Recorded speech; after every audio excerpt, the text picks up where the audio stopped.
I'm a lefty, so I have to put it on the other side, so that's okay. I call this June 18th, 2025 meeting of the Albuquerque-Bernalillo County Water Utility Authority to order. Member Sanchez is excused and all other members are present.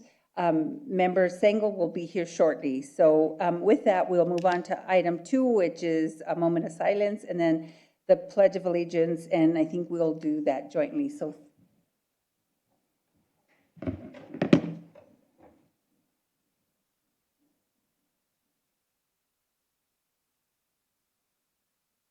please join us in the pledge.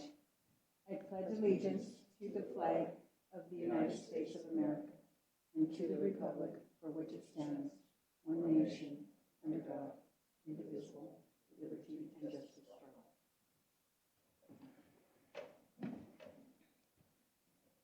all. Okay, we are now on item 3, approval of minutes. I make a motion to approve the May 21st, 2025 minutes. Is there a second? Second. There's a second by Chair Baca. All those in favor say yes and raise your hand. Yes. Opposed, no. Motion passes. Next, we have approval of the minutes. I make a motion to approve the May 21st, 2025 minutes. Is there a second? Second. There's a second, once again, by Vice Chair Baca. All those in favor say yes. Yes. Opposed, no. Motion passes. We are on to proclamations and awards. There are none this evening. And then we are on to public comment. Ms. Salas. And then I'll read this as you're looking up the first person. You will have 3 minutes to speak with a 2.5-minute warning. Madam Chair, we have Elaine Hubbard signed up online. Elaine, go ahead. Hello? Hello? Can you hear me? Yes? We can hear you. Thank you. Oh, okay. Thank you. Sorry. My name is Elaine Hubbard, and I've been a longtime observer of the Water Utility Authority. I've sent in written comments, which I hope will be added to the record that flesh out these oral ones. Hooray for the rain last month that brought our total up almost to normal. But with no more storage available, the run of the river is what we're going to be facing this year. According to the water report, because pumping only exceeded the annual operating goal by 120% last month, it is appropriate to continue the declaration of a stage 0 drought. In spite of that declaration, it was good to see the increase of information on the drought, such as the insert in the Albuquerque Journal. But is it enough? Quite a bit more groundwater was pumped in the first 5 months of 2025 compared with other years. Water 2120, which includes drought and climate variabilities, is a plan to prevent the water utility from needing to procure new water supplies until 2120, if the plan is followed. But currently, pumping is much higher than planned. We need to reduce the depletions, and there should be a metric that does so. The other thing I wanted to mention is that we're borrowing more than $180 million. What a jump from just 2 years ago. In last year's financial plan, it was going to be $57 million. So I'm not sure how useful the financial plans are when these jump around and the borrowing is such. My concern is that there is a $16 to $17 million backlog that has also grown over the years. And I would suggest that that needs to be addressed, perhaps putting off some of the Water 2120 projects until under the 2017 plan when they were supposed to be put into place. My last point that I'd like to bring up is that Water 2120 is now being updated and meetings are currently underway, but no presentation yet to the TCAC, to the board, nor to the public. And I would suggest that since the projections are so different from what was in the plan, we need to have more emphasis on that. Thank you.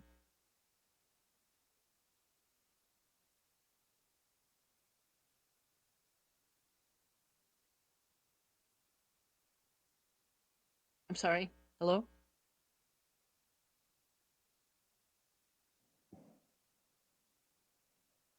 Thank you. Is that the last public speaker?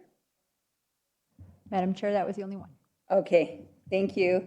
And thank you, Ms. Hebert. I've always appreciated your advocacy for our water, so thank you for being here. As long as I've been here, I think you've been providing public comment, so thank you. Next, we have announcements and communication. Our next meeting is August 20th, 2025 at 5 p.m. in the Vincent E. Grego Chambers.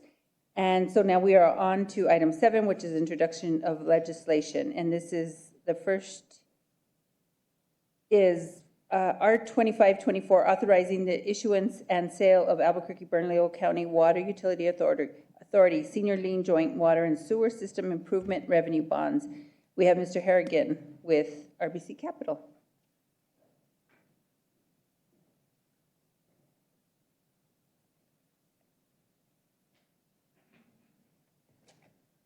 Good afternoon, Madam Chair, members of the Water Utility Authority. Eric Harrigan with RBC Capital Markets. So what is before you is a resolution authorizing the issuance of approximately $90 million of new money, which we'll go over in a little bit more detail, as well as approximately $90 million of refunding bonds to potentially lower the interest rate on existing debt that the Water Utility Authority has. On page 1 of the presentation, we've included all of the authority's outstanding debt. The authority has a little over $500 million of bonds currently outstanding. $340 million of that is callable at some point, either currently or in the future. And as I mentioned, we'll take a little bit closer look to the 2015 bonds, which a portion of those can be refunded for interest rate savings.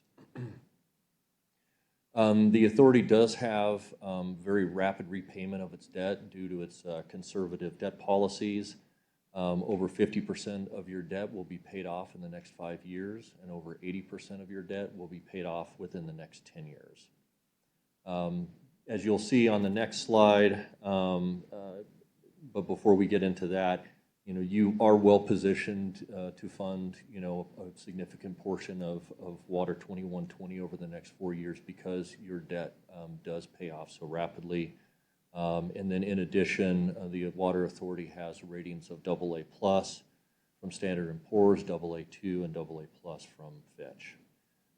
Page 3 of the presentation, you can see the rapid repay of the authority's debt.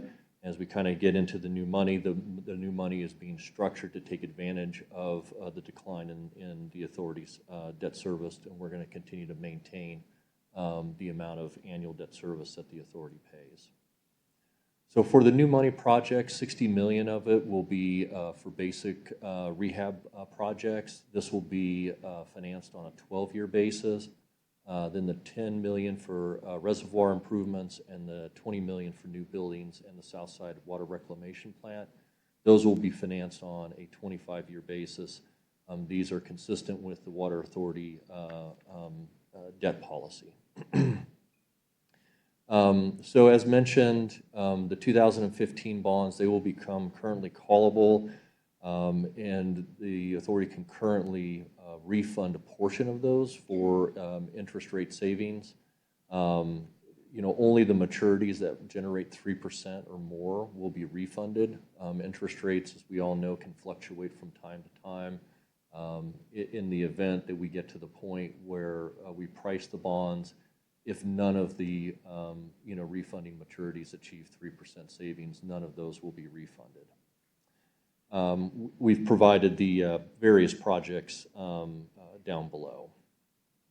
One of the things to want to mention that, like 2 years ago, the bonds will be placed through the New Mexico Finance Authority because it does provide cost savings to the Water Utility Authority. On page 5 of the presentation, in the light blue, this is the structure of the new debt, and you can see that not only do we maintain your debt service payment next year, but we also continue to maintain that rapid payout that the authority has. From a refunding standpoint, we've provided an overview of the 2015 bonds, and currently the 2031, 2032, and 2033 bonds all provide net present value savings. And if the authority were to price the bonds today, those would be the only 3 bonds that we would refund. What is in your packet is authorizing all of the 2015 bonds to be refunded. So in the event if rates were to drop and other maturities were to become, would generate savings over 3%, that would give the authority the flexibility to refund those as well. We have a few, from a time schedule, the New Mexico Finance Authority will hear this at their July board meeting for approval. And then we will be back in front of you in August for final approval. And then we would plan to price some point in September on or about, September 15th, September 21st or so. The New Mexico Finance Authority, because this is a simultaneous financing, the timing of the pricing will be somewhat dependent upon when the New Mexico Finance Authority enters the market and prices their PPRF bonds.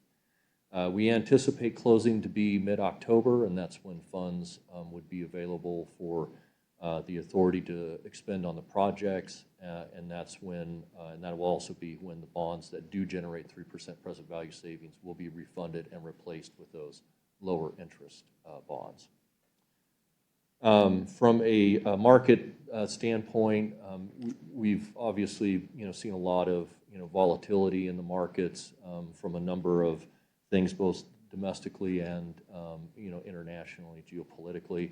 We anticipate that volatility will continue, and so one of the benefits in going through the New Mexico Finance Authority is that they have the ability to get into the market, and they have flexibility should the market conditions not warrant for a good sale. They have the ability to postpone that sale if market conditions warrant. And with that, I'd be happy to answer any questions that you all have. Thank you. Are there any questions? Commissioner Baca.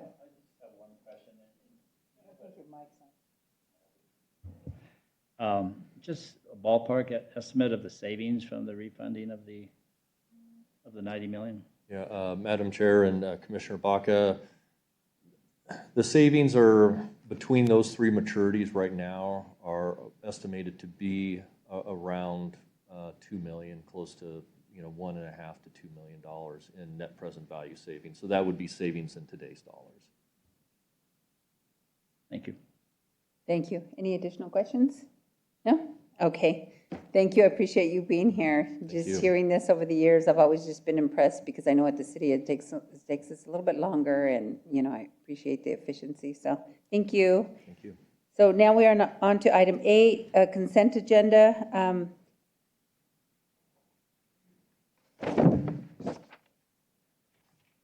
So there is nothing on the consent agenda. Sorry, I'm here looking at that. I was missing a page. Now we are on to approvals. And then we have item A, which is R2522, authorizing and approving submission of an application for financial assistance to the New Mexico Finance Authority and making certain findings in connection therewith. Mr. Harrigan, once again. Madam Chair and members of the authority, so this is just a procedural item, notifies the New Mexico Finance Authority that the authority is submitting an application requesting purchase of the proposed new money and refunding bonds that I just covered. I'm certainly happy to answer any questions about that or the process. Thank you. Are there any questions? Seeing none, is there a, thank you. Approval. Thank you. There's a motion. Second. There's a second by Commissioner Olivas. All those in favor say yes. Yes. Yes. Opposed, no. Motion passes. Now we are on to R2523, authorizing the executive director to finalize negotiations and enter into collective bargaining agreements with Local 624, 2962, and 3022. Ms. Erica Jaramillo. Good evening, board members. My name is Erica Jaramillo. I'm the Human Resources Manager for the Water Authority. I'm incredibly proud to work here and equally proud of the outstanding work that our employees accomplish every day for the benefit of this community. Over the last 6 weeks, our negotiating team has engaged in multiple negotiation sessions with all 3 bargaining units to establish new collective bargaining agreements. Last week, we tentatively agreed on contracts with all parties. However, Local 624 and Local 3022 did not ratify their CBAs. We are optimistic that we can still come to an agreement. Given the July recess, it's important to be able to move quickly to ensure that the 2 locals can receive their pay increases if we do come to an agreement. This resolution provides the authority to the executive director to enter into the CBAs during this time within the budgetary parameters approved by the board. Without this authority, the CBAs would need to wait until the August 20th meeting for approval. The impact would be almost 2 months of lost pay increases for those employees. Thank you for listening, and I stand for any questions. Thank you. Are there any questions? No questions? Yeah, I didn't know that. So, so they don't get retroactive, right? Obviously not. That's So correct. it's kind of a Madam Chair. bummer. Okay. Thank you so much. Is there a motion for approval of R2523? So moved. There's a motion and a second. All those in favor, say yes and raise your hand. Yes. Yes. No. Same motion. I mean, yeah. It kind of threw me off a little bit. I'm kind of bummed about that. So anyway, thank you. That motion passes. We are now on to item C, C2513 fiscal year 2025 annual inventory certification, Mr. John Daniels. Good evening, Madam Chair, members of the Water Authority Board. I'm John Daniels, the Asset Management and Capital Improvement Program Manager. I'm here this evening to present on the FY25 Annual Inventory Certification. Per New Mexico Administrative Code and the Audit Act, the Water Authority must conduct an annual physical inventory of all movable capital assets. State statute also requires that the inventory count be certified by the governing board. Thanks to the asset management program team and a large part, by and large, the fleet maintenance group, we audited 1,213 assets this year. And staff recommends certification by the board for that inventory count. And with that, I'll stand for any questions. Thank you. Are there any questions? Seeing none, I think, is there a motion for approval of 2514? Motion to approve? There's a motion and a second. All those in favor say yes and raise your hand. Yes. Yes. Opposed, no. Motion passes. Thank you so much. Thank you. Item E, C2515, approval of contract with Oracle America Incorporated for managed services. And this is Candida Calcourse and Miguel Navarrete. Madam Chair, I think we skipped over C2514. Item D. The, Oh, item D. yes, Okay. thank you. So we'll go back. Apologize for that. Approval of contract with CCMSI Incorporated for the third-party claims, and same people with the, actually, Andres Santiago. Good evening, Madam Chair and respective members of the board. My name is Candida Calcourse. I'm the purchasing officer here for the Water Authority. Apologize if I'm a little nervous. This is my first time up here. This item is to approve a price agreement with CCMSI for our third-party claim services. We solicited a formal request for proposals. We received 2 responses. They were both reviewed by the ad hoc committee, and the committee is recommending award of contract to CCMSI. I have Andres Santiago, our risk manager, if you have any questions. Are there any questions? Seeing none, it's been pretty easy tonight, so I've got one more left. But thank you. Is there a motion and a second? Move approval. Second. And you did a great job. Thank you. All those in favor, say yes and raise your hand. Yes. Yes. Opposed, no. Motion passes. Now we are on to item E, which is 2550, approval of contract with Oracle America Incorporated and Managed Services. And Ms. Kalkors and Miguel. Right. Madam Chair, members of the board, this item is to approve an increase with the current contract we have with Oracle for managed services. This adds additional hours to cover the remainder of the contract term, and it was procured under the software exemption in our procurement ordinance. And I have Miguel, our application supervisor, for questions. Any questions? Once again, no? So I'll move approval. Is there a second? Second. Second by Commissioner Olivas. All those in favor say yes and raise your hand. Yes. Yes. Yes. Opposed, no. Thank you so much. Thank you. So we are now on to other business, and we have OB 2511, which is the water report, Mr. Amos Arbor. Good evening, Madam Chair, members of the board. My name is Amos Arbor, and I'm the Water Conservation Program Manager. I'm presenting the water report today because Water Resources Division Manager Mark Kelly is on a well-deserved vacation.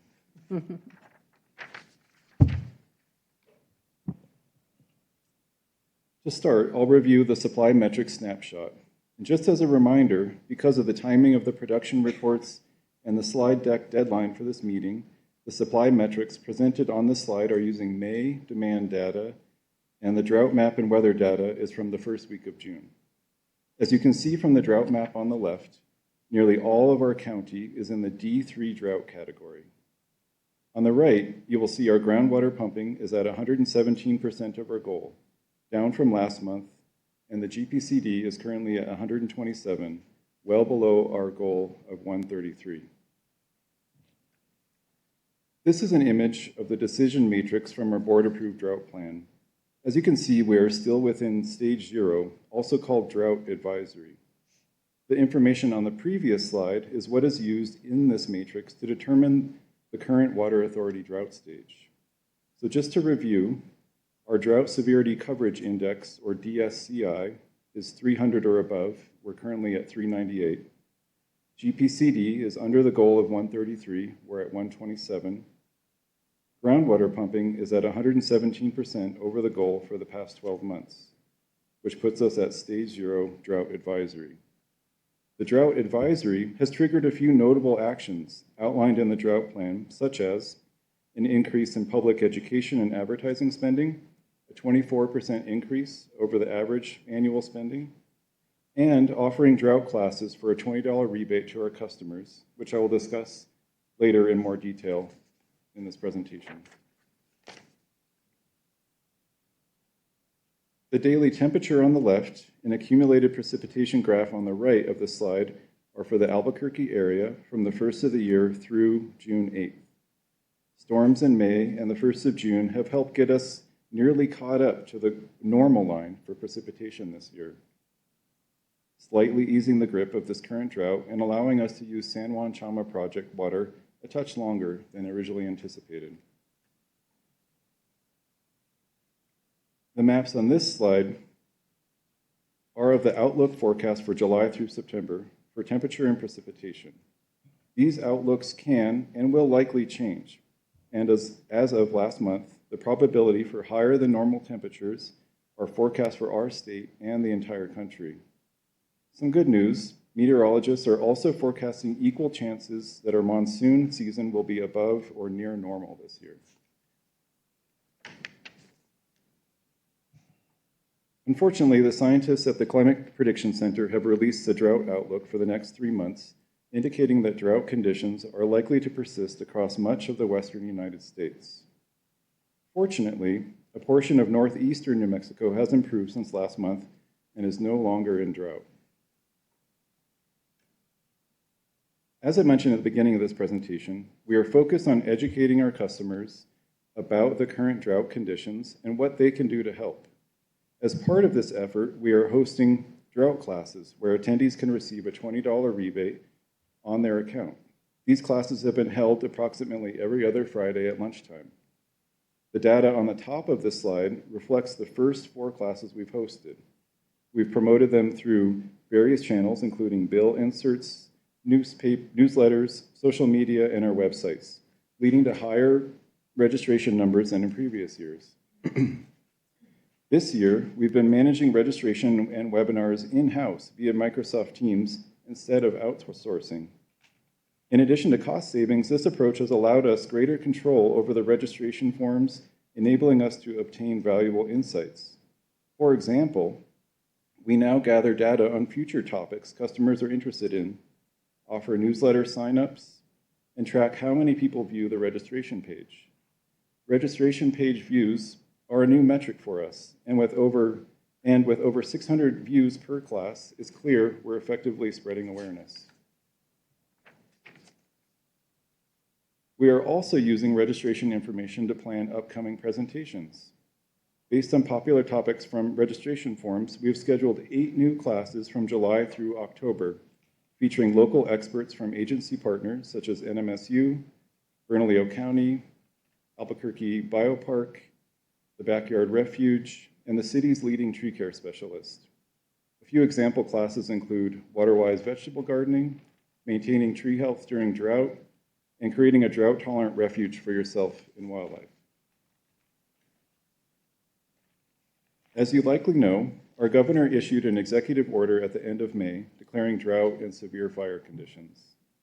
The Water Conservation Program is supporting this executive order by stepping up efforts to raise public awareness about current conditions in our service area. These efforts go beyond what we've already implemented this irrigation season, including measures triggered by the Water Authority's drought advisory.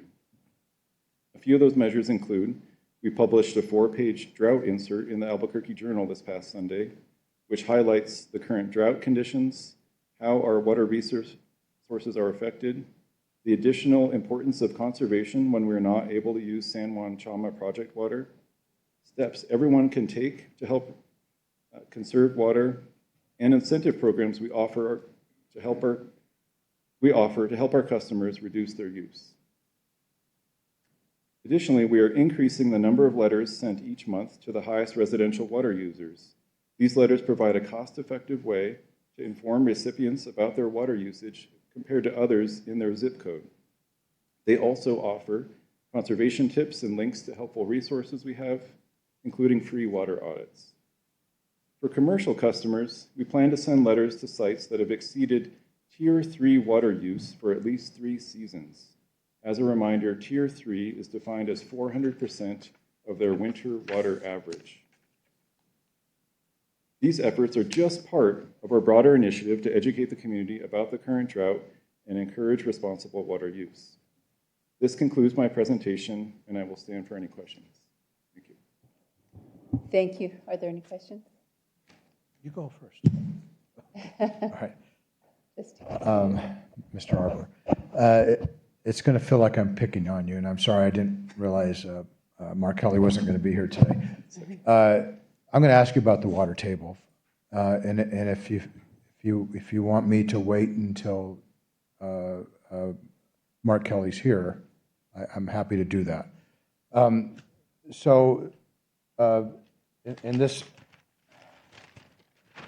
this handout that we got, drought update, Councilor Clarissa Pena is quoted as saying, "The aquifer is our savings account," which I totally agree with that assessment. And several years ago, I asked about the water table, and the answer I got from Mark Kelly was that the water table has been going up in the aquifer because of the San Juan Chamba project. And I thought, that leaves me with a good feeling, right? And so I see that as a metric of our state of health for our water situation here in New Mexico, or well, especially those of us that use the aquifer. And so I also, you're probably familiar with this handout here called Succeeding at Sustainability, right? And in here, there is a plot of the water table, a very small one that's a little difficult to read. And it appears, since, if I'm reading it correctly, I'm a little bit fearful that I'm reading it upside down. But since 2008, the water table has been increasing in height, meaning it's getting closer to the surface at this one particular station where it's measured. This plot only goes to 2018. And so now my question is, how has it been doing since 2018? Is it still increasing or not? Madam Chair, Member Benavides, it happens that we have our resident expert, Diane Agnew, so if you don't mind, she might take this. Oh, sure, I don't mind at all, yeah. Madam Chair, Mr. Benavides, so we were seeing steady increases in the aquifer levels every year until 2020. We actually collaborate with the United States Geological Survey to monitor 120 different locations across our service area to keep an eye on this. 2020, we saw it start to dip a little bit. That was our first year of having to turn off the surface water plant because of drying conditions in the river. But since then, we've stabilized, and actually in the last 2 years, we've seen it come back up a little bit. So our overall health is pretty strong. I think that we have seen that stabilization and slight uptick, even with shutting off the plant in the summer, shows that we are continuing to treat that groundwater supply source as a savings account and maximizing our surface water use as much as we can, plus the conservation efforts. So why is it that the only plot provided is just this one station? Madam Chair, Mr. Benavides, I'm not entirely sure of the publication that you're speaking of. A lot of times, Succeeding at sustainability. yeah, a lot of There's a times handout. I think that if I had to wager is referencing our last USGS report that we had, which is 2018, we actually changed to working with the New Mexico Bureau of Geology and Mineral Resources in 2019, 2020, because we could get data faster from them. So with the USGS, they'd collect the data and then they'd analyze it, and we get reports every 4 years, 2018 being the last one. And now we get them every year. So it may just be referencing a more recent publication to get the 2018. But all the groundwater data that is in that chart is, I'm happy to bring it to the board. We also have it on the online published. Yeah, I mean, I would encourage someone to do a deeper dive into the aquifer, and I know it's not just, you know, if you're just measuring one station, it's just one data point, and of course it's a very large area that the aquifer covers. But I would assume there are ways for you to get an idea of how that's grown or how that's contracted over the last, since it was only reported to 2018, so over the last 7 years, right? Madam Chair, Mr. Benavides, we actually do a pretty robust groundwater program. So the Bureau of Geology, they synthesize the data from all of the 100 plus wells that USGS monitors, plus Bernalillo County, plus the city of Albuquerque, plus even Kirtland Air Force Base for their contamination sites. And they come up with a groundwater map that shows us how levels are changing over time across the entire Albuquerque area, even beyond our service area. And then we also we take it one step further. Our groundwater management plan has a metric of a groundwater reserve level of 110. That's our management level. If we approach that or get there, we will trigger additional decision making. We have the Bureau of Geology analyze all of those data points relative to that management level to tell us how far we are to that trigger point. As of our last analysis, we were like 80 feet above that trigger point. But those maps show us where we're seeing pumping, increase in that aquifer level increasing in this area, or maybe it's increasing in other areas, and not just looking at a single data point. We look at it comprehensively. Which brings me to this point. A volume calculation would be helpful, and maybe you don't know what the total volume is, but you might be able to estimate what the change in volume is from year to year, right? Madam Chair, Mr. Benavides, exactly right. We do that. So we are calculating how much water we're adding into the aquifer with our decreased pumping from every year, and we also calculate if we're pulling water from the aquifer in terms of acre feet. So we are looking at that number as well. Thank you. That's all I have. Yeah. Thank you, Trustee Benavides, Commissioner Olivas? Thank you, Madam Chair. 2 points that I wanted to raise. First, on the drought table, I just wanted to point out that that was really helpful to understand how we declare the phases of drought. And my only concern with that is that it's completely decoupled from the hydrologic reality of drought, right? The conditions really are only based on our groundwater pumping and our GPCD, which I realize are probably proportionally related to climatic factors, how hot it is, how much rain we're getting. You know, obviously GPCD is going to go up when it's dry and hot, and probably go down when it's raining or cool. But that's a little bit concerning. I understand, you know, from an operational perspective, it's based on operations, but I think it just kind of ignores the weather outside, basically, or it's a factor in those numbers. But and then the other thing I wanted to just point out is just kind of an announcement. Since Commissioner Barboa's not here, it's in her district, but it's close to mine. The Kirtland groundwater treatment system is having an open house on July 17th when we're not in session. There will be a poster session and other discussions and opportunities, but for the public, for anybody interested, to be able to tour the system and see what's going on there and raise your concerns or ask questions about what's going on. That's July 17th from 5:30 to 8 p.m. So that's all I have, Madam Chair. Thank you. Any other questions? No? Thank you so much. I appreciate all your work. Thank you. Well, with that, there is no other business. So with that, this meeting is adjourned.